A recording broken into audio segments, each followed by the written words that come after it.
रामपाल अवतारी आया है, हरा सदा रहेगा नाम गुरु रामपाल महाराज, हरा सदा रहेगा नाम रामपाल महाराज। कहते वहां सतलोक के अंदर ऐसी शंखों लहर मेहर की उपजी, क्योंकि वह बॉडी दूसरे टाइप की है।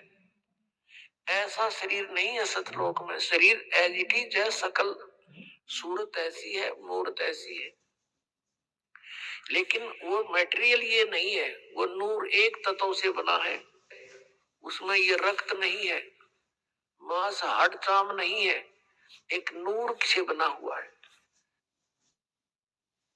अब ये आध्यात्मिक मार्ग है, ये समझ माना बहुत कठिन हो जाता है कि नूर से कैसे बनता है। अब जैसे ये शरीर 5 तत्वों से बना है, कैसा रूप है इसका? 5 तत्व कौन से हैं? पृथ्वी, आकाश, अग्नि, जल, वायु, ये 5 इसके। इसमें ये पांचों कहीं नजर नहीं आ रहे, कहीं नहीं दिखाई देते। ऐसे ही एक नूर से वहां हमारे शरीर बनते हैं। उनमें ना बीपी हाई होता, ना कभी लो होता, ना कैंसर होती, ना किसी प्रकार का कोई संसारिक झंझट। वहां कोई काम नहीं आपको। और यहाँ फुर्सत नहीं, आके देवताओं को भी एक सेकंड की, सबकी गृहस्थी, सबके साथ यही खाना पीना, पेट भरना और धंधा करना। सारा जीवन प्राणी इस शरीर के पोषण में व्यतीत कर देता है।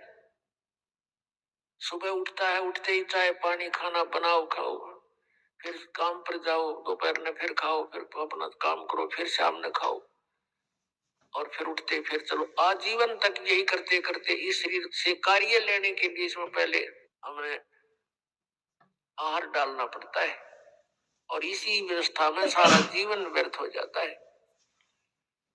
और वहां सतलोक में जाकर के कोई काम नहीं, राग द्वेष नहीं, भाई बंटवारा नहीं, बिल्कुल सब सदाबहार वृक्ष है। ये राधा स्वामी, धन धन सतगुरु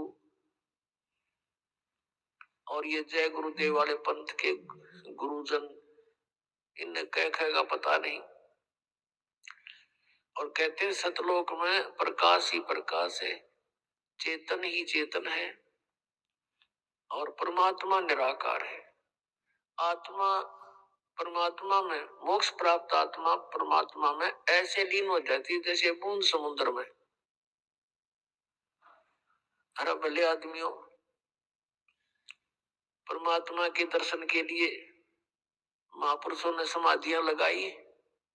परमात्मा के दर्शन के लिए परमेश्वर ने 100 बार बताया कि परमात्मा के दर्शन करो। अरस कुर्स पर सवेत गुमट है, जहां सतगुरु का डेरा, सवेत मुकुट सिर छतर विराज है, और देखत ना उस चेहरे नो। यदि वहां परमात्मा है ही नहीं तो हम क्या करेंगे उड़े? वहां हमने क्या आवश्यकता जाने की? भगवान के लिए तरफ रहे। अब कोई कहे उस आश्रम में चलो बरवाला में, और फिर कोई कहे गुरु जी तो है नहीं वहां पर, निराकार ही निराकार है, फिर टिंडे लेना होगा, यहाँ आदमी क्या करेगा? ऐसा मूर्ख बना रखे हमारे को। परमात्मा के लिए तरफ रहे हैं, उसके दर्शन करेंगे, अपना दुखड़ा रोवाएंगे, सीने से लगाएंगे, और लोग कहते वहां है नहीं। फिर रुचि भी बनी हुई इनकी वहां जाने की, हद पाट जी कती है, कितने श्रद्धालु है। दरअसल बात यह है कि ना तो जाना किसी ने, क्योंकि साधना जान की नहीं। तो इस प्रकार ये अज्ञान है, और परमात्मा ने जो बताया है वो वास्तविक ज्ञान, तत्व ज्ञान है कि वहां पर सदाबहार वृक्ष है, बहुत सुंदर दूधों के सरोवर भरे हैं। ये जो यहाँ गंगा जल है, आपने देखा होगा गंगा नदी का जल, ये सतलोक से आया हुआ है। अब जैसे यहाँ आकर गिरता है, किसी ने दिखता नहीं, वो कहां से आ रहा है? इस पहाड़ से नहीं है। ये ऊपर से परमात्मा की व्यवस्था गुप्त रूप से आके यहाँ प्रकट कर दी जाती है। आजकल तो अंडरस्टूड है, विज्ञान ने बहुत कुछ करके दिखा दिया। आजकल यहाँ से फैक्स कर देते हैं, बीच में कुछ भी नहीं है और आगे जाके पूरा मैटर सामने होता है, फिल्म भी सामने होती है, आ जाती है। ऐसे ये सतलोक से आई थी, तो सबसे पहले ये ब्रह्मलोक में गिरी, काल के लोक में। सब जगह इनके एक जटा कुंडली डैम बने हुए हैं, वहां से ओवरफ्लो होकर फिर वहां से चल पड़ती है, वास रूप बन करके फिर दूसरी जगह के बर्फ रूप धारण करती है, वहां से फिर ये मेल्ट होकर के जल बन जाती है, फिर आगे चलती। ऐसे ही यहाँ आकर के गिरी हुई है। तो ये एक रिहर्सल है कि वहां का मटेरियल खराब नहीं होता, पदार्थ कभी भी खराब नहीं होता। गंगा जल को आप कितने ही दिन तक रखो वो खराब नहीं होगा, उसमें गंदा नहीं होगा। और दूसरा आपको प्रमाण दिखाते हैं कि हम इस परमेश्वर की अमर वाणी का पाठ करते हैं, जो यहाँ यज्ञ होता है, और यहाँ पर ये जल रखते हैं। एक सिंपल जल होता है, यहाँ आम टूटियों का भरा हुआ, और इसको फिर परमात्मा की वाणी इसके ऊपर चलती है, मंत्र करते हैं, ये वाणी चलती है, मंत्र है भगवान के, ये सत्संग होता है, ये सब उसके ऊपर उस जल को अमृत बना देते हैं। गंगा से भी उत्तम बन जाता है वो। गंगा तो एक जल का काम करता है और वो एक बहुत प्रबल अमृत बन जाता है, और उसको कितने दिन तक रखिए आप, कभी खराब नहीं होता। हमारे पास रखा है सन 1996 का, 1996 का ये अमृत रखा हुआ आज तक एक बोतल में, और एज इट इज है। तो जिस परमात्मा की चर्चा करने मात्र से जल भी अमृत बन जाता है, तो पुण्यात्माओं जो सत्संग हम करते हैं, परमात्मा की महिमा सुनाते हैं, अमृतवाणी बोलकर सुनाते हैं, इससे पशु पक्षियों पर भी प्रभाव पड़ता है, चींटियों पर भी प्रभाव पड़ता है, पौधों पर, वृक्षों पर भी प्रभाव पड़ता है, और इनको भी बहुत कुछ शक्ति प्राप्त होती है, और समय आने पर इनको ये काम देगी, इनको लाभ देगी। तो उस सतलोक के अंदर कोई पदार्थ खराब नहीं होता, सड़ता नहीं, गलता नहीं, और सदाबहार वृक्ष हैं, सूखते नहीं, और वहां कोई काम नहीं। परमात्मा की याद में आत्मा भीगी रहती है, मस्त रहती है, बहुत आनंद रहता है, चर्चा चलती है, ऐसे मंडलियां बैठकर बतलाती हैं, और नीचे के दुखों को देखकर आंखों में आंसू आते हैं कि कैसे रजा हुई परमात्मा, हम कैसे निकला इस गंध से। वहां जाकर जब नीचे को देखते हो ना, इसमें सड़ांध आती है, इसी किस ब्रह्मांड में तो सड़ांध बुदबू दुर्गंध आती है। गरीबदास साहिब जी ने लिखा है कि लख योजन तक जात है या दुनिया की गंध दुर्गंध। इस पृथ्वी लोक पर रहने वाले प्राणियों के अंदर से निकल रहे ये बदबू, कहते हैं 1 लाख योजन, लगभग 12 लाख किलोमीटर ऊंचाई तक इसकी बदबू जाती है, स्मेल, बैड स्मेल जाती है। तो पुण्यात्माओं, इस प्रकार की विवेचन से आपका मन परमात्मा की तरफ आकर्षित होगा, और यहाँ से चलने की तैयारी करोगे। अन्यथा हम इसी व्यवस्था को फाइनल मान चुके हैं, मृत्यु तो होनी ही है, लेकिन मृत्यु से पहले बच्चों का विवाह हो जाए, और इनको भी भगवान संतान दे दे, इनका रोजगार ठीक हो जाए, फिर हम बेशक मर जावा। हमने इतना फाइनल कर रखा, बस ये हमारी फाइनल सोच है। अब कारण क्या है कि विकल्प नहीं था हमारे पास कोई भी। अब परमात्मा ने आकर दया करी अपने बच्चों पर है, वो खजाना खोल दिया। तो 600 वर्ष पहले परमात्मा ने कहा था, धर्मदास मैं आपको ये सारा ज्ञान बताऊंगा, लेकिन इस तत्व ज्ञान को अभी सार्वजनिक मत करना। धर्मदास मेरी लाख दुहाई, ये सार नाम की तबार ना जाई, सार नाम बार जो पढ़ी, बिजली पीडी हंस नहीं तरही। फिर कहा है कि धर्मदास मोरी लाख दुहाई, ये मूल ज्ञान कई बार ना जाई, मूल ज्ञान बार जो पढ़ी, बिचली पीढ़ी हंसनी तरही। मूल ज्ञान को तब तक छुपाई जब तक ये द्वादश पंथ मिट जाए। अपने आत्माओं, उस परमेश्वर ने आकर स्वयं ही हमारी सुध ली, अपनी जानकारी आप बताई आकर के। अपने आत्माओं, अभी तक किसी भी संत या ऋषि महर्षि का विधान या उनका अनुभव देख लो, सुन लो, पढ़ लो, सभी ने यही कहा कि परमात्मा निराकार है। चाहे कोई विष्णु जी का पुजारी है और सामने मूर्ति रखी है भगवान की, उसको भी कहते हैं कि मेडिटेशन करता तो ध्यान लगाता हूं। आपको कोई दिखाई दिया कि नहीं? परमात्मा का प्रकाश दिखाई देता, भगवान दिखाई नहीं देता। कैसा है भगवान? वो तो निराकार है। तो विष्णु जी क्या है आपका? विष्णु जी क्या है? ये निराकार है, साकार। और फिर भगवान कौन है? यदि आप जी का इष्ट श्री विष्णु जी है और फिर आप मेडिटेशन में ढूंढ किसको रहे हो? कहते निराकार है वो, तो फिर विष्णु जी क्या है? इसको कहते हैं मोती मुक्ता दर्शत नाही, ये जगह सब अंधरे और दिक्कत के नैन चश्मिन का फेरा मोतिया बंदरे। एक शेख फरीद नाम के मुसलमान धर्म के अंदर एक फक्कड़ फकीर हुए हैं।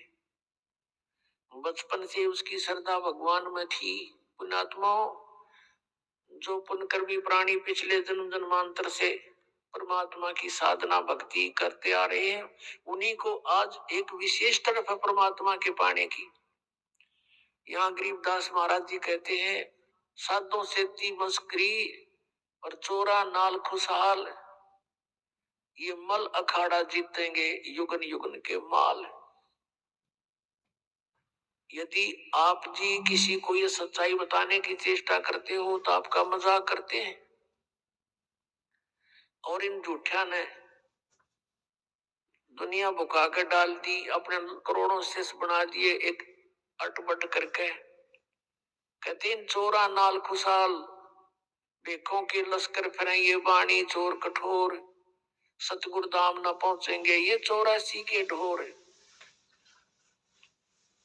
फिर कहा कि मल अखाड़ा जीतेंगे ये युगन युगन के माल।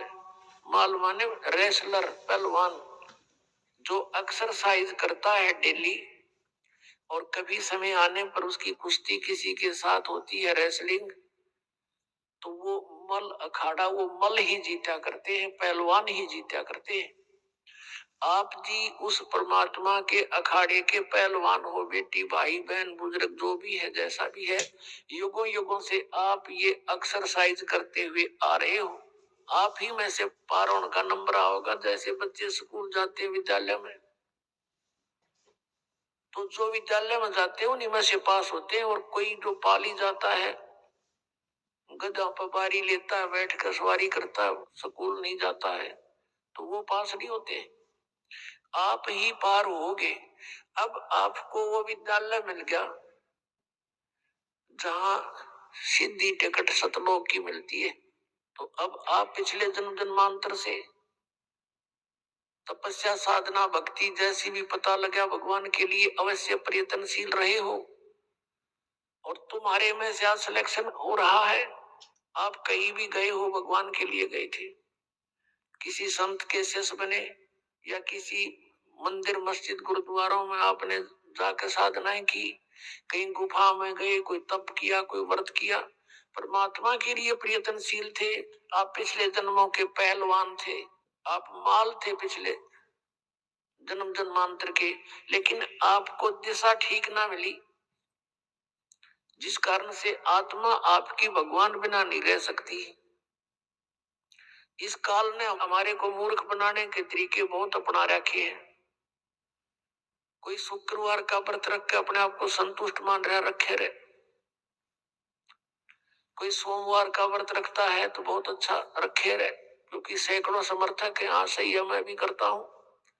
और ये किसी को नहीं पता कि गीता जी के 16वें अध्याय के 23वें श्लोक में लिखा है कि शास्त्र विधि को त्याग कर जो मनमाना आचरण करते हैं उनकी न तो गति होती है, न कोई सुख प्राप्त होता है, न उनकी कोई सिद्धि प्राप्त होती है, यूजलेस। गीता जी अध्याय नंबर 16 के श्लोक 24 में तुरंत कहा है कि इससे तेरे लिए अर्जुन कर्तव्य और अकर्तव्य की व्यवस्था में सदग्रंथ ही प्रमाण है, नथिंग एल्स। किसी की दंत कथा पर मत विश्वास करना, जो अपने सदग्रंथों में लिखा है उसी में वे ऑफ वर्शिप सही है, फाइनल है। अब जैसे ये श्री कृष्ण जी के पुजारी पवित्र हिंदू धर्म में जितने भी पुण्यात्मा है, अब गीता जी को सिरोधार्य मानते हैं और नाम जपते हैं, हरे राम हरे कृष्ण राधे राधे श्याम मिला दे, ओम नमः शिवाय, ओम भागवते वासुदेव नमः एवं नमः। ये पता नहीं कितने मंत्र बना रखे। गीता जी में है कोई मंत्र ऐसा? गीता जी में फाइनल फैसला कर रखे है। गीता जी अध्याय नंबर 8 के श्लोक नंबर 13 में कहा कि ओम इति एक अक्षरम ब्रह्म व्यवहारण मामनुसमरण ये परियाति तदन देहम सयाति परमाम गति। मुझ ब्रह्म का, माम ब्रह्म, मुझ ब्रह्म का केवल ओम इति एक अक्षर, ये ओम एक अक्षर है, नथिंग एल्स, और कुछ नहीं। उच्चारण करके सिमरण करता हुआ जो अंतिम श्वास तक, शरीर छोड़ने तक इसका सिमरण करता हुआ छोड़कर जाता है, यह प्रियाति तदन देहम सयाति परमाम गति, वो परम गति को प्राप्त होता है। ओम से मिलने वाली परम गति, ओम से मिलने वाली श्रेष्ठ गति कौन सी है? ब्रह्म लोक प्राप्ति, क्योंकि ओम ब्रह्म का मंत्र है। गीता जी अध्याय नंबर 7 के श्लोक नंबर 18 में गीता ज्ञानदाता ब्रह्म श्री कृष्ण जी में बोल रहा है। वो कह रहा है कि मेरी गति में ये उदार आत्मा है तो अच्छी, लेकिन ये मेरे वाली घटिया गति में ही आश्रित रही। ओम से मिलने वाली जो सुविधा है, मोक्ष है, जितना कहते यो तो व्यर्थ है, घटिया है, अनुत्तम है। अनुत्तम क्यों है? क्योंकि गीता ज्ञानदाता स्वयं कह रहा है चौथे अध्याय के 5वें और 9वें श्लोक में, दूसरे अध्याय के 12वें श्लोक में, 10वें अध्याय के दूसरे श्लोक, अर्जुन तेरे और मेरे बहुत जन्म हो चुके हैं, तू नहीं जानता मैं जानता हूं। तो इससे सिद्ध है कि जन्म मृत्यु ब्रह्म की भी और पुजारी भी फिर जो दुखी जन्म और मृत्यु जैसा दुख नहीं पृथ्वी पर। इसलिए गीता ज्ञानदाता 18वें अध्याय के 62वें श्लोक में कहता है अर्जुन तू सर्वभाव से उस परमेश्वर की शरण में जा, उसकी कृपा से तू परम शांति को और सनातन परम धाम को प्राप्त होगा। अब पुण्यात्माओं 17वें अध्याय के 23वें श्लोक में गीता जी में स्पष्ट किया है कि उस सच्चिदानंद घन ब्रह्म की पूजा यानी तत्ब्रह्म, उस परम अक्षर ब्रह्म की साधना का 3 मंत्र का जाप है, उसको प्राप्ति का ओम तत्सत, ओम ब्रह्म का सरपुरुष भी कहते हैं इस ब्रह्म को, और तत् अक्षर पुरुष का वो सांकेतिक है, और सत जो है परम अक्षर ब्रह्म का। इनकी मजदूरी करनी है। इन तीनों की साधना से ही परमात्मा प्राप्ति, सतलोक प्राप्ति होगी। ओम और तत् सांकेतिक है, ये दोनों मिलकर 2 अक्षर का सतनाम बनता है। और तीसरा वो सार नाम है जो सत कहा है गीता जी अध्याय नंबर 17 के श्लोक 23 में। तो कहने का भाव ये है कि हम साधना करने का खूब कोशिश की हमने, अब पढ़े गीता और नाम ले हरे कृष्ण कृष्ण कृष्ण हरे हरे राधे राधे, कोई बात हुई? या बालकों का खेल बना रखा हमने, भगवान की तरफ जरा भी ध्यान नहीं दिया। गीता जी में है कहीं ये मंत्र, फिर जाप किस लिए कर रहे हो? परमात्मा का विधान है ये। यदि कहो कि तुम कि पुराणों में ऐसा लिखा है, पुराणों में भी, पुराण क्या चीज है, गीता जी क्या शास्त्र है। चारों वेद पूर्ण परमात्मा ने, सत्य पुरुष ने इस ब्रह्म के अंतःकरण में फीड कर दिए थे। 500 वेद किए थे, सूक्ष्म वेद भी जो परमेश्वर ने स्वयं आकर बोलना पड़ा, इसने नष्ट कर दिया फिर, और उसमें ऐसे फीड कर दिए जैसे उसका निर्धारित समय रख दिया। इतने समय के बाद वो अपने आप इसके श्वासों के माध्यम से बाहर निकल आए। इसने सारे के सारों को पढ़ा तो इसमें देखा कि जो 5वां वेद है उसमें पूरा निर्णायक ज्ञान है। कबीर इज गॉड, वो साकार है, मनुष्य दृश्य है, और उसकी भक्ति की विधि ये है, उसमें सारा कंप्लीट था। तो इसने पांचवा वेद नष्ट कर दिया। चार वेद जिसमें महिमा तो परमात्मा की है, लेकिन वे ऑफ वर्शिप नहीं है, उसमें पूजा की विधि नहीं है। वो चार वेद अपने पुत्र ब्रह्मा को दे दिए। ब्रह्मा जी ने उनको पढ़ा, जैसा भी अभी तक इनके समझ में नहीं आ रहा युग है कि क्या कहानी है। तो ब्रह्मा जी से ही ज्ञान प्राप्त हुआ, किन्होंने? अन्य ऋषियों ने। तो उन अन्य ऋषियों का और साथ में इस ब्रह्मा जी का जो ज्ञान है वो पुराण है, और वेद ज्ञान है गॉड गिवन। गीता जी जो श्रीमद् भगवत गीता, ये भी वेद ज्ञान है। इसमें थोड़ी सी इसने अपना मिक्सर कर रखा है। गीता जी में जगह जगह इसने कुछ संकेत दिए हैं कि ये मेरा मत है, उसका मत छोड़कर बाकी सब वेद ज्ञान है। अपनात्मा वेद जो है ये परमात्मा का विधान है, आदेश है, संविधान है। और जो पुराण है उनमें किसी ऋषि या ब्रह्मा विष्णु महेश देवता का आदेश है, उनका अपना अनुभव है। तो हमने गीता जी के अतिरिक्त, वेदों के अतिरिक्त किसी की भी आदेश की पालना नहीं करनी है। यदि हम परमात्मा के विधान के विरुद्ध किसी की आज्ञा का पालन करके साधना करते हैं तो वो शास्त्र विधि को त्याग का मनमाना आचरण है। पुराण जो है ये हेल्प करते हैं केवल परमात्मा की महिमा को समझने के लिए, लेकिन परमात्मा पाने का केवल गीता जी और वेद ही विधान है। और पांचवा वेद जो परमात्मा ने स्वयं आकर बोला, जो सच्चिदानंद घन ब्रह्म की वाणी कहलाती है, कबीर वाणी, वो उसमें सारे ही ज्ञान है, इंक्लूडिंग चारों वेद और साथ में गीता और पुराण, सभी उसमें इंक्लूड है। एक व्यक्ति था, उसका मित्र एक था एसएचओ। उसने अपने मित्र से कहा कि मेरा जो पड़ोसी है साथ वाले मकान का, वो मुझे बहुत परेशान करता है, किसी तरह बाज नहीं आता है, मैं क्या करूं? अब एसएचओ ने कहा कि मार लठ, उसका माप देख लूंगा। पहले ऐसे समय थे। अब उसने अपने मित्र उस दरोगा जी का आदेश पालन करके अपने पड़ोसी से झगड़ा ठान लिया।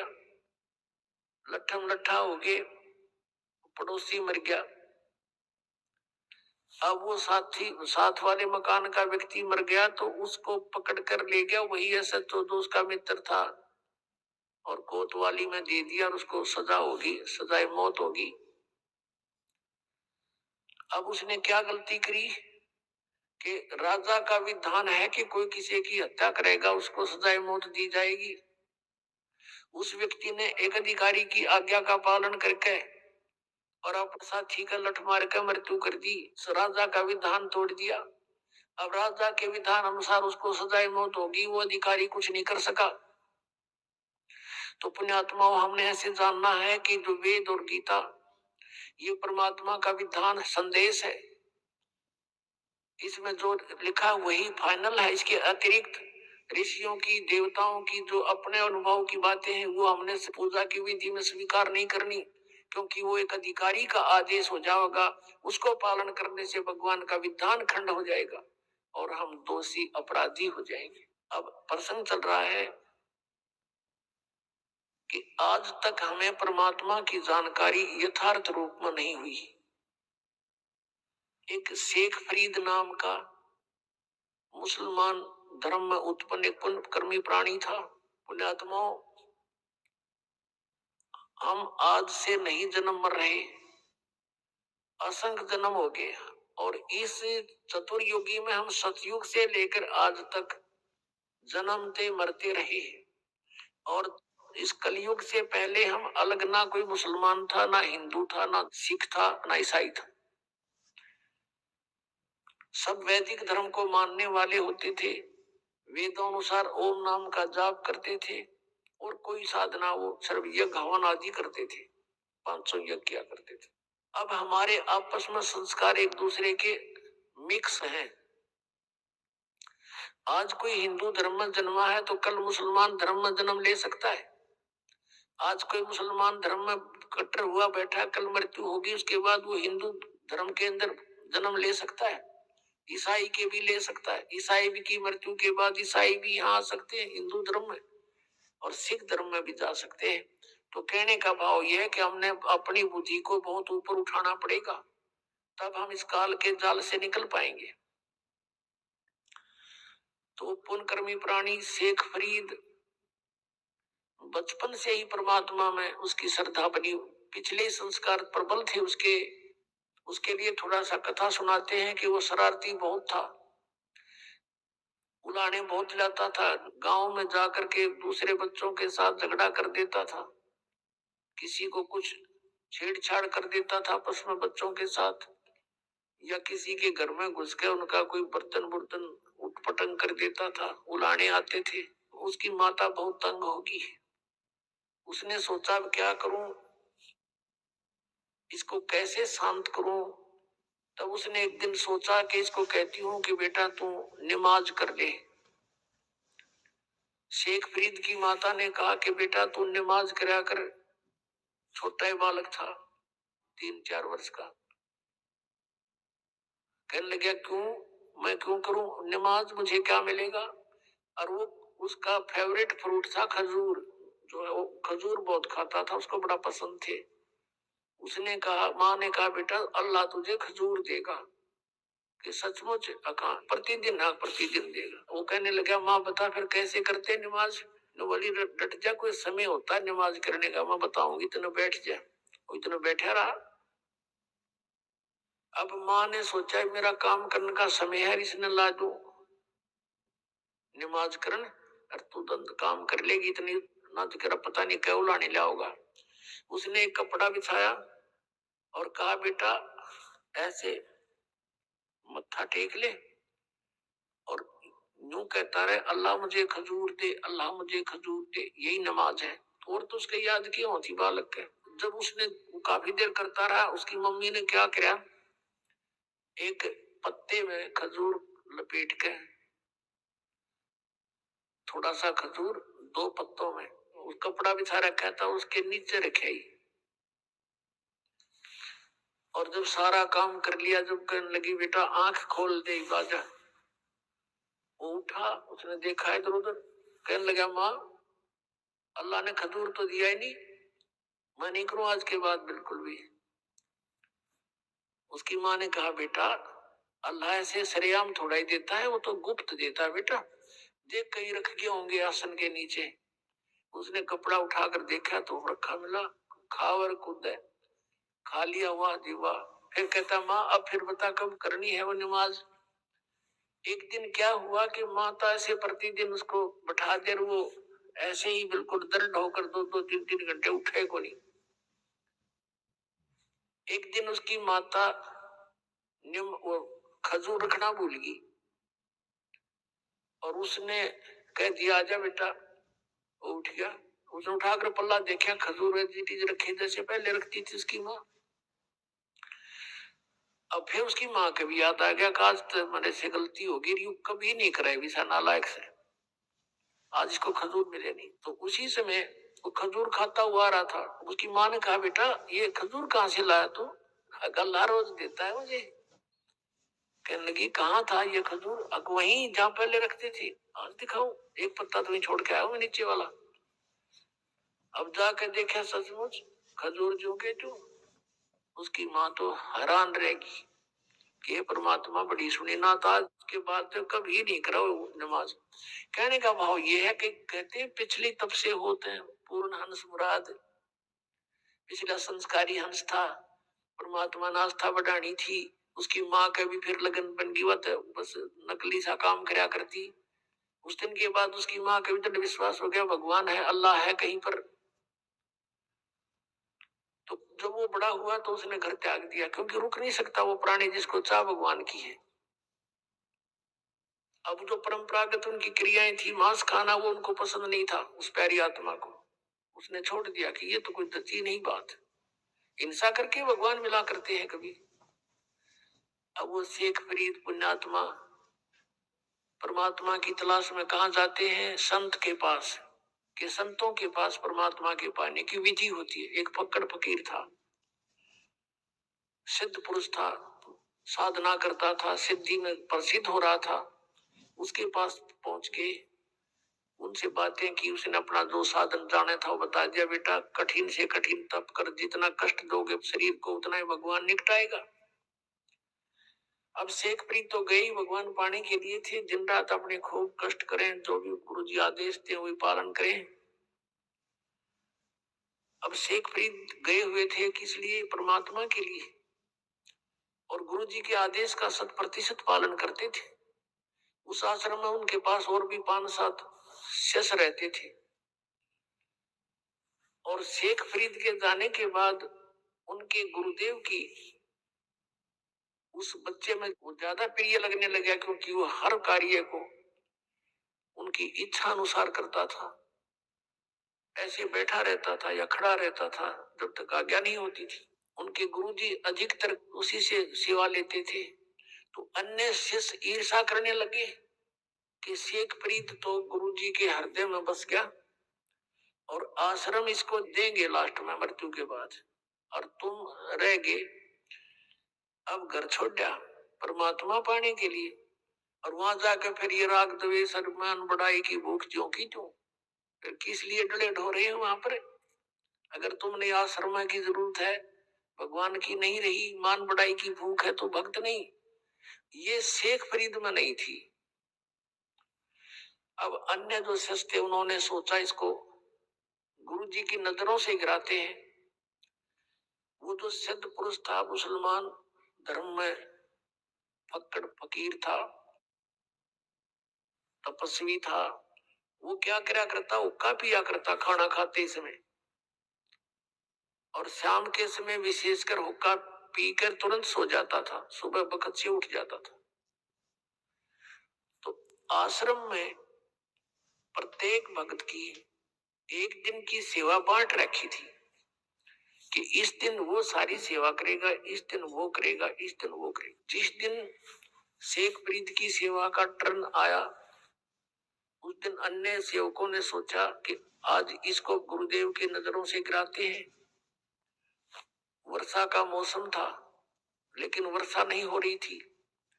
शेख फरीद ने शाम के समय खाना बनाया गुरुजी के लिए, और गुरुजी के हुक्के के लिए पहले अग्नि तैयार कर देता था। उसने अग्नि तैयार कर ली थी, खाना खिलाने गया हुआ था। पीछे से उनके अन्य ईर्षालु साथियों ने वो अग्नि बुझा दी, पानी पूनी छिड़क दिया। अब शेख फरीद ने तो ये सोचा था कि 2 मिनट में हुक्का भर के दे दूंगा, और वो गुरुजी इतना क्रोधी था, अगर 5 मिनट लेट हो जाता ना कोई भी किसी कार्य में, उससे इतना नाराज हो जाता, उसको डंडे मारता था और कई दिन तक उसको सेवा नहीं देता था।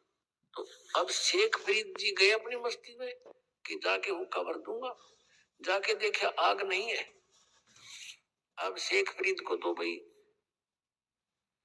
चिंता का विषय हो गया, इधर देखा उधर देखा, अगली नहीं बिल्कुल भी। थोड़ी सी दूर पर देखा कि गांव था, नगर था, वहां से 1 किलोमीटर की दूरी पे वहां धुआं उठ रहा था। चलम उठा के भाग लिया पूरी स्पीड पे। वहां जाकर देखा तो एक माई चूल्हे में अग्नि जलाने की चेष्टा कर रही थी, फूंक मार रही थी और आंखों में पानी गिर रहा था। धुआं वापस आकर उसको परेशान कर रहा था। अब शेख फरीद दौड़ा दौड़ा गया, माई माई, कहा कौन है? हाँ महाराज क्या बात है? कि माई आग दे दो, हुक्का भरना है। वह माई थी नरी निकम्मी, नो बोली आंख फूट जाना जब आग मिला है, आंख फुटवा ले तू भी अपनी। अब वो बोला आदमी था, साधु संत बोले वाले होते हैं, अकमाई आंख फूटने से अग्नि मिल जाएगी? कहाँ मिल जाएगी? वनु का घर फिर फू फू करने लगी। अब उसने दे के चिमटा आंख में और बाहर निकाल कर रख दी, ले माई आग दे दे मुझे, ये आंख फोड़ ली मैंने। अब माई ने देखा उसके तो पांव तलेगी धरती निकलेगी कि तू उस महात्मा का शिष्य है, वो बड़ा सिद्ध पुरुष है, और उसने कुछ वचन बोल दिए तेरा नाश हो जाएगा। उस माई ने सारी अग्नि बाहर काट दी चूल्हे से, अगले बाबा भर ले। अब वो फटाफट धर के आकर उस आंख के बांध के कपड़ा सा और सपेटते फिर भाग लिया। उधर से गुरुजी ने आवाज लगाई, रे शेख फरीद। अरे फरीद कित मर गया। तीसरी आवाज जब लगाई, जब 2 एकड़ की दूरी से आवाज करी, आ गया गुरुजी, आ गया गुरुजी। गुरुजी ने पूछा, भी क्या बात है, इतनी देर कैसे लगा दी? जी आग, मौसम वर्षा का था, गुरुदेव अग्नि जलाई थी लेकिन आग बुझ गई, गांव से दौड़ के लाया हूँ। अच्छा रख दे। अब अग्नि रख दी तो हुक्का पी के सोने की तैयारी में था, उसने देखा अंधेरा सा हो गया था। आंख का केला गया। जी आप कह रहे थे क्या लगे गुरुदेव, क्या लगे? नुके गवाह निकल गया। अच्छा भाई, अब माई ने सारी रात काटनी मुश्किल होगी, अब तेरे ऊपर बिजली गिरेगी, वो बताओगा गुरुजी को ऐसे ऐसे, और ये सिद्ध पुरुष है को वचन बोल दिया तेरा नाश होगा। सुबह सुबह जारी माई लेकर के उसको आंख को मटके के कापड़ पर ढक्कन पर रख कर लेगी और कहा, महाराज मेरे से गलती होगी, माफ कर दियो, आपका शेष अग्नि लेने गया था, मैं ऐसे ऐसे धूमे में दुखी हो रही थी और मेरे मुख से निकल गया कि आंख फुटवा ले, आंख फुटे तो अग्नि मिलती है, और आपके शेष ने आंख निकाल कर रख दी, महाराज मेरे पे गलती होगी, माफ कर दो। माथा टेक कर रोआ बुढ़िया माई। अब उस गुरुजी के समझ में नहीं आ रही, या कहना के चाह रही है। वो बोला, माई मुझे ढंग से बता क्या बात है। कहने लगी, जी ऐसी ऐसी बात थी। शेख फरीद को बुलाया, अरे फरीद इधर आ। कहा जी? अरे क्या हो गया? आप कह रहे थे क्या हो गुरुदेव, आपकी दास को आप कह रहे थे क्या होना था, ये कपड़ा क्यों बांध रखा है? जी ऐसे ही, अब ऐसे ही करके बोला, खोल दे इसको। उसने कपड़ा खोल दिया तो आंख जो की तो पाई उस फरीद की। अब वह माई देख कर हैरान रहेगी, लेकिन दूसरी आंख से वह कुछ छोटी बन गई। ये यकीन दिलाने के लिए कि सचमुच ये घटना घटी है। अब पुण्य आत्माओं, ऐसे सिद्ध पुरुष और ऐसे करामात दिखा देते हैं तो फिर उसके ऊपर शंका हो किसने? अब ये बातें अब तत्व ज्ञान से आपका समझ में आएंगी कि ऐसा सिद्ध पुरुष था वो तपस्वी होका पहाड़ कि उसके क्योंकि पिछले संस्कार थे उन पुनकर्मों प्राणियों के, पिछले ही तब से होते हैं पूर्ण हंस मुराद वर्तमान की सिद्ध साध्य आज कुछ थी नहीं उनकी, दोनों की, ना शेख फरीद की थी ना पिछले संस्कारों से थी, पिछले जन्म जन्मों की। लड़ाई आती है भक्ति की, सतगुरुदेव की जय। लेकिन आगे साधना ना हो। बंदी छोड़ कबीर साहब जी की जय। बंदी छोड़ गरीबदास जी महाराज जी की जय। स्वामी राम देवानंद जी गुरु महाराज जी की जय हो।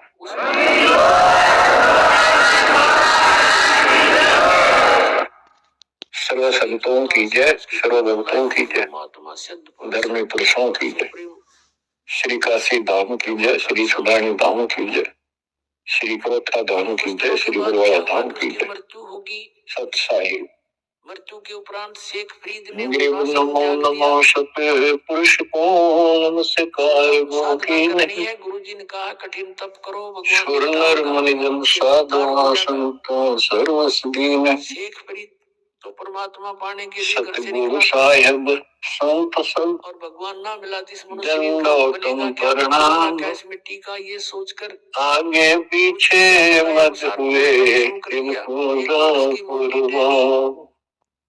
कुएं के ऊपर से गई हुई थी। बच्चों, उसने सोचा धन्य आपके माता पिता जिससे जन्म हुआ, रस्सा बांध लिया, धन्य आपके पिछले जन्मों की पैरों में बांध लिया भक्ति और संयम, और शेष रस्सा नीचे को उसी के परिणाम स्वरूप आज आप किया। अब 12 परमात्मा की शरण में आए हो। कई घंटों कुएं में साधना, लख वर्ष दूध ही लख वर्षा मध्य 12 वर्ष के अंदर जहान में तो सतगुरु से मात अन्न खाया था शेख फरीद। भावार्थ है कि आप इतने अच्छे यदि 10 ग्राम धर्म कर्म वाले व्यक्ति रहे हो, महीने की भी 10 ग्राम, लेकिन मोक्ष नहीं मिला। माने तो भी मोक्ष न मिलने का कारण 30 किलो हो जाती है। परमात्मा पे अविश्वास रहा। जिस भी धर्म में जाति के अंदर हम धर्मे, हम उन्हीं क्रियाओं को उत्तम मानते रहे। अन्न खाया परमात्मा के ज्ञान से प्रेरित होकर कुछ दिन भक्ति जरूर की, लेकिन एक से अनेक अधिक नहीं थे हम, फिर हम रह जाते थे।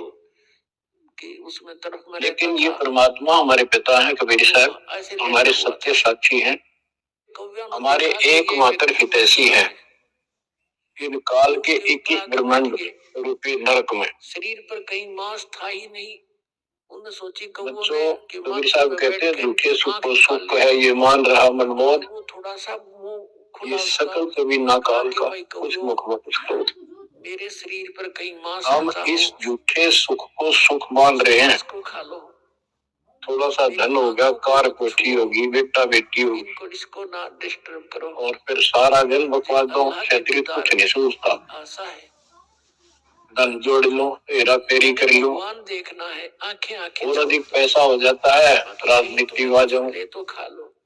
ये मई माँ की भूख बनी रहती है, बकरे काटे, गऊ काटे, और ये हमारे जन्म मरण का मुख्य कारण है। इतना दयालु, जैसे आप धर्मदास जी के प्रसंग में सुन रहे हो, आंख मत छेड़ो, कितनी तड़प थी, कितना धन था, मुझे अल्लाह लेकिन कुछ भी बन ले, राजा बन ले, महाराजा बन ले, सेठ बन ले, खा जाएंगे, और फिर गरीब निर्धन बन। नहीं। अब निर्धन को तो वैसे संतुष्टि नहीं होता था, धन चाहिए। के साथ में अभ्यास हो रहा धन है तो सुख है, और फूट फूट जिसका संतान नहीं है वो चाहता संतान है तो सुख है।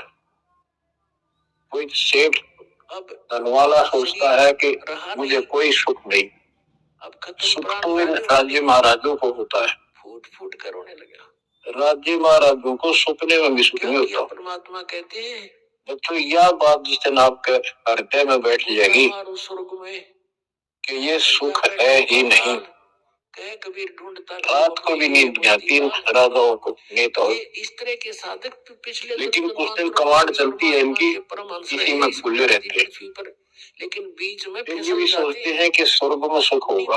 एक प्रीत था, स्वर्ग के राजा इंद्र पहुंच गए वहां पर, उसको वो भी महादुखी, और उसके 24 घंटे टेंशन रहती है, कोई तप करता है बहुत गहरे होते थे, और तेरे श्राद्ध न छीन ना ले। लंबे होते थे।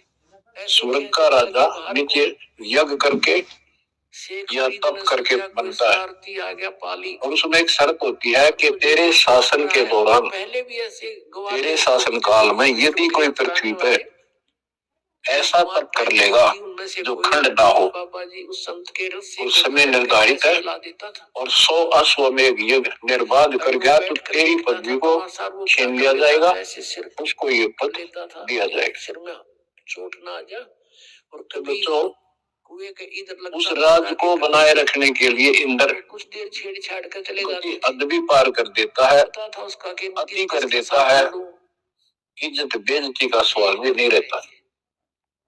उन्हीं में से कोई एक प्रसंग आता है, मार्कंडे गोसाई तपस्या कर रहे थे तो कई दिन नहीं कोई बंगाल की खाड़ी में। अब शेख फरीद ने इंद्र को पता चला कि एक साधक छोड़ मार्कंडे आज ऐसा बहुत जबरदस्त तप कर रहा है, निकाल लिया मैं, और कुछ दिनों में उसका तप संपूर्ण होने वाला है, उल्टा लटका और तेरी गद्दी जाएगी।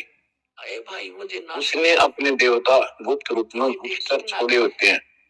मैं अपना इंद्र ने अपनी पत्नी भेजी परमात्मा ने कहा उसका धर्म खंड करने के लिए। कभी अंत हो जाता है, भगवान के आदमी जब अपनी पत्नी को परपोष के पास भेजता है, यहाँ कति गिरावट की अंत आ जाता है।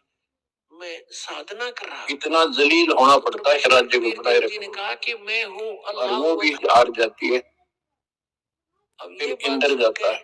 ये लंबी कथा है, फिर कोई बताएंगे। भाई मार्कंडे ऋषि इंद्र की पदवी को टारगेट करके तप नहीं कर रहा था।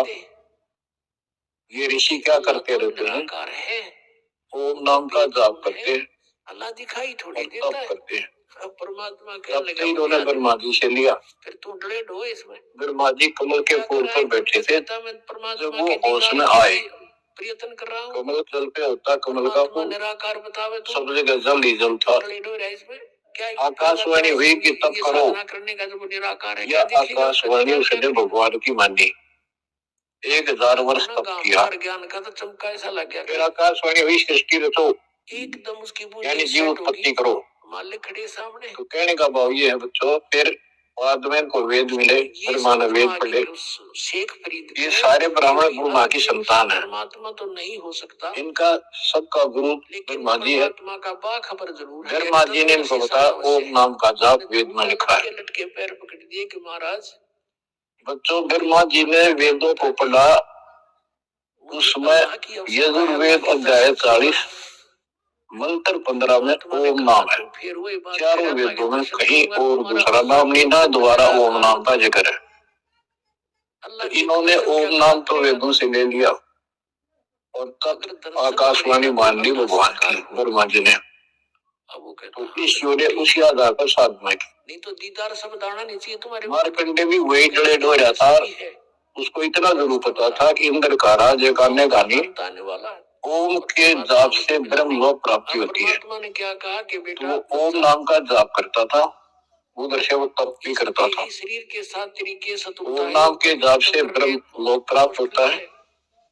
गीता अध्याय 8 श्लोक 13 में गीता बोलने वाला प्रभु कहता है पाने का एक मंत्र है, ओम इति एक अक्षरम धर्म व्यवहारम मां मनुसमरण ये पर्याति पदन देह सयाति परमाम गति। धर्म का केवल एक ओम नाम है, जो इसका अंतिम सांस तक भक्ति करते हुए शरीर छोड़ के जाता है, वो ओम नाम से मिलने वाली परम गति यानी ब्रह्मलोक को प्राप्त होता है। अंजल संयम रखे ब्रह्मलोक प्राप्त होता है। ये कहाँ प्रमाण है?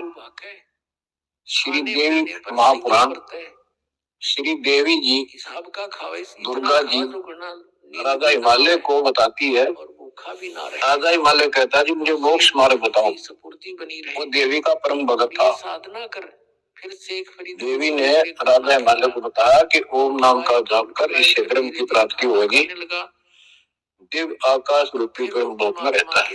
इसी सिद्धम ओम नाम के जाप से ब्रह्म लोक प्राप्ति है। कबीर परमेश्वर जी गीता अध्याय 8 श्लोक 16 में लिखा है कि ब्रह्म लोक में गए साधक भी पुनरावृत्ति के अंदर है, दोबारा जन्म मृत्यु में आते हैं। जो भी जो साधना कर रहा है उसको कभी उत्तम मान कर करे, ना तो करे को नहीं, इच्छा ही नहीं बना। अपनी प्यारी आत्माओं को फिर से मार्ग पर लगाते हैं। इनको ये नहीं बता तुम कर के रहे हो, इसका प्रतिफल क्या हो। एक कथा सुनाऊं, छोटा सा चुटकुला, सच्चाई है, चुटकुला नहीं। उदाहरण, हम अपने दास के पास एक बहन अपनी कैसा है भगवान दूसरी बहन को लेके आई। जैसे उसका पति शराब पिया करता, अंदर चारों वेदों रोज पीता है, झगड़ा रखा है। ऑथेंटिक मानते हैं। तो वो लेके आई थी, उसका पति भी इतना नालायक था। परमात्मा ने दया करी, वो सुधर गया वेदों का जो और अगली लेख है करने लग गया, खूब सुधर गया, चर्चा होगी गाँव में। तो वो बहन बोली जी ज्ञान जो मैं तो अपनी बहन को देख का आई हूँ, इसका तो सारे सुख हो। भाषा में हो ज्ञान तो ज्ञान बेटी आपके भी होंगे, जैसे हम आपको ये हमारी मर्यादा का पालन करना पड़ेगा। और बोली जी मैं ये व्रत ना छोड़ू, 16 शुक्रवार के व्रत करती हूँ। बता दे वो ज्ञान 16 शुक्रवार के व्रत करने हैं, वो तो 5-6 हुए मेरे। अब बोला बड़ा नाम लेना बेटी, वो सब त्यागने पड़ेंगे। अब एक भाषा को व्रत रखने की उद्देश्य से है कि लाभ होगा आपको। भाषा को जानते थे ब्राह्मण तो वो बहन बोली जी और इन्हीं को बताई थी किसी ने तेरा पति शराब छोड़ देगा। का आदेश था। पहले 16 शुक्रवार व्रत के प्रतिफल बताओ क्या होता है, इसका लाभ क्या है। युग में सत्सुकृत नाम से ये आन उपासना ये डरे ढोने वाले क्या बताते हैं कि एक बहन का पति परदेश में गया था और वो 2-3-4 साल तक आया नहीं। उसने किसी ज्योतिषियों से दिखाया, पत्रे हाथ दिखाए, ऐसा कुछ नहीं है। इन्हें बता दिया कि तेरा पति तुझे भूल चुका है, तेरी याद नहीं रही। माता संतोषी के व्रत रख छोड़ा, तेरा पति वापस आ जाएगा। वाम माने उसने व्रत रखने शुरू किए शुक्रवार के, क्योंकि कबीर परमेश्वर 16वें व्रत वाले दिन वापस आ गया। ये है इसका फल। इस बात का मैं बोला तेरा पति रोज आवे रोज कूटे, ये भगवान है। गड्ढे ये पूछ बता के फूकेगी बनता, वो भी कान रखगी तुम्हारी। वो कहा जल्दी रखना नहीं चाहिए, 2-4 दिन ना हो तो बढ़िया पिटाई देना हो। कहने का भाव यह बच्चों, इन गुरुआ गांव बिगाड़े संतो गुरुआ गांव बिगाड़े, ऐसे कर्म जीव का लागिए कीव जड़ेंगे जाड़े। वामदेव रख लिया, वामदेव। तो मार्कंडे ऋषि इंद्र से कहता है वाम माने इंद्र उल्टा, तू उल्टी इंद्र खोपड़ी की वाला। पदवी छोड़ दे, वाम अगले जन्म में गधा बनेगा। भगवान नहीं इंद्र माना, कहता कहने जी का पैर भाव की किसी पैर ने नहीं देखी माना जाएगी तो परमात्मा मौज को करें। तो परमात्मा। बता, त्रेता युग में हमारी इंद्र बुद्धि नाम यहाँ से तक आई। सेट हो चुकी है, पैर के देखी जाएगी गधा बने, पाछा तो कुमार देखेगा।